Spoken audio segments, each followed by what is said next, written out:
అందరికీ నమస్కారం అండి.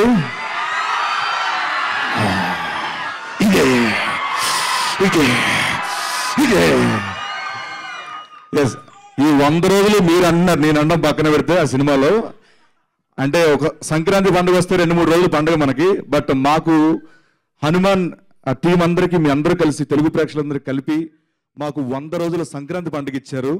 సో అందరికీ మా టీం తరపున శిరస్సు వంచి నమస్కరించి థ్యాంక్స్ చెప్తున్నాం మీ అందరికీ. Thank you so much. దీనికి కారణమైన ప్రధాన కారణం మా నిరంజన్ రెడ్డి గారు ఈ సినిమాని నమ్మి ఇప్పటి వరకు 100 రోజుల వరకు తీసుకురావడం, సినిమా కంప్లీట్ చేయడం, 100 రోజుల సెలబ్రేషన్లో కలవడం అంటే ఆయన వల్ల అయింది సార్. అండ్ అలాగే దీని కర్త కర్మ క్రియ డే 1 నుంచి అంటే జాంబీ రెడ్డి నుంచి చూస్తున్నాను నేను, ఆయన ఎంత డెడికేటెడ్ సినిమా మీద. సో ప్రతి క్రాఫ్ట్ ఒక్కొక్కటి ఎంత అలా సైంటిస్ట్ అనమాట ఆయన బేసికలీ. సో సైంటిస్ట్గా పుట్టాల్సింది ఉండాల్సింది, ఆయన సినిమా డైరెక్టర్ అయిపోయారు ఆయన. ప్రశాంత్ వర్మ గారు sir, thank you so much. నన్ను జాంబీ రెడ్డి నుంచి హనుమాన్ వరకు నడిపించి, అంటే టీవీకి ఎక్కువ అయిపోతున్నానేమో, సినిమాలు తక్కువ చేస్తున్నానంటే క్రమంలో నాకు సినిమాల ద్వారా ఒక మంచి లెంతీ క్యారెక్టర్లు ఇచ్చి మిమ్మల్ని అందరినీ అలరించేలా చేసిన ఆ క్యారెక్టర్కి ఇచ్చినందుకు ప్రశాంత్ వర్మ గారికి మనస్ఫూర్తిగా ఎప్పటికీ గుర్తుపెట్టుకుంటాను సార్ నేను.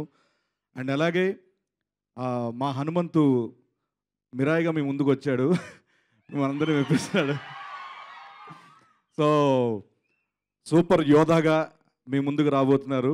సో హనుమంతుతో అంటే హనుమాన్లో హనుమంతుగా ఎంత అయితే మెప్పించారో మిరాయి ద్వారా కూడా అంతే మెప్పిస్తారని, అండ్ మీ ఆశీస్సులు ఎప్పుడు ఆయన మీద ఉండాలని, అండ్ ఆయనతో పని చేయడం నాకు ఎప్పుడు ఒక ఏదో పిక్నిక్ వెళ్ళినప్పుడు చూసారు కదా, ఎరే నన్ను చిట్టి ఎల్లో ఉన్నారు ఏంట్రా, కొంచెం బొగ్గులు వచ్చేయంట్రా అని కేర్ తీసుకుంటారు ఆయన.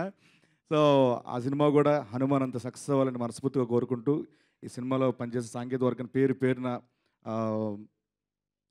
అంటే మాటలు రావట్లేదు,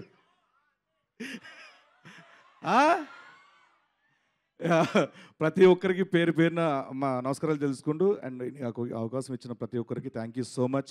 జై హనుమాన్, జై Shri Ram. Thank you so much. ఈసారి సముద్రికాని గారికి పెద్ద sir, sorry sir, thank you so much sir.